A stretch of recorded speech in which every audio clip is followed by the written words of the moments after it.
Good afternoon, everybody, and welcome to the Israel Brief, brought to you by Lay of the Land. I'm Raylene Marks, your host, bringing you the headlines from Israel every Monday to Thursday on this very channel. And just a reminder that if you don't view us on Facebook, you can also check out our YouTube channel at the Israel Brief and simply click on the subscribe button to be notified when we post the headlines. So without further ado, let's take a look at today's top stories. And as always, we lead with where Israel is in terms of COVID-19. So let's take a look at the latest stats as they stand. From the breakout of the pandemic, Israel has had 16,743 confirmed cases of COVID-19. At the moment, 2,146 people are still infected, with 281 fatalities, 41 people in serious condition, and 30 people needing ventilators. And 14,362 people have made full recoveries. Now, as we speak, restaurants, some hotels, bars, clubs, swimming pools, and aftercare facilities for schools are preparing to open tomorrow. The trains have opened, the buses have taken on a few more people at a time, so Israel is slowly coming back to life. And announced earlier today, the Church of Nativity in Bethlehem has reopened, and the Church of the Holy Sepulchre, which is a very, very holy and special place for Christians as well, is open in Jerusalem. So as we say in Israel, le'at mitkadmim, slowly we are making progress. Let's take a look at some other big stories making headlines in Israel today, and one of them involves the Ayatollah Al Khamenei from Iran.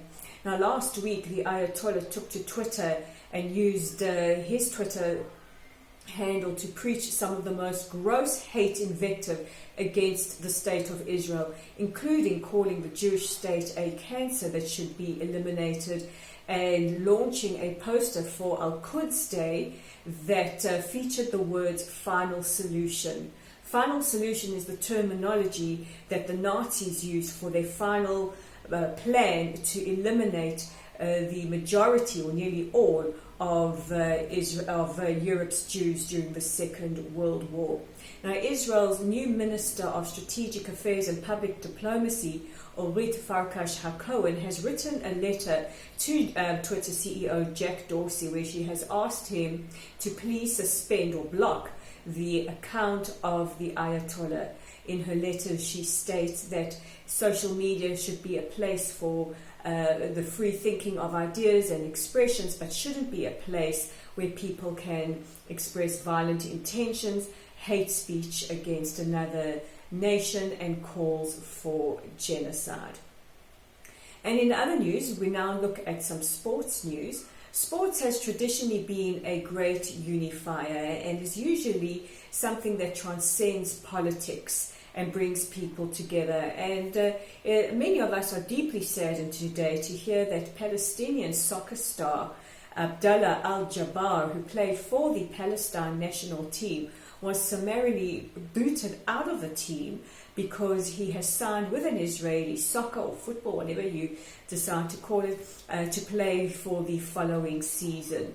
And it's left many of his fans, Israelis and Arab Israelis, very upset that politics has entered the world of sports. And to boot, no pun intended, he has also been the recipient of some rather horrendous and violent hate speech online. So we really hope that he is kept safe and that he has a successful season wherever he serves, and that moving forward we can keep politics out of sport.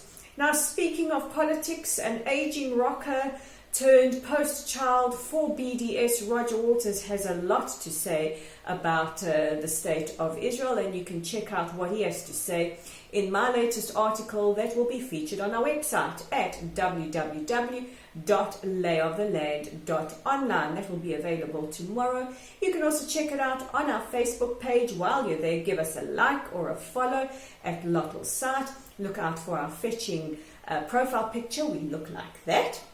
And as I mentioned earlier, we have a YouTube channel. It's at the Israel Brief. All you have to do is click on the subscribe button and you play your part in helping to get news from Israel out to the world. So with today's edition of the Israel Brief, I'm Rolene Marks, wishing you all a safe and healthy evening, and we'll chat again tomorrow.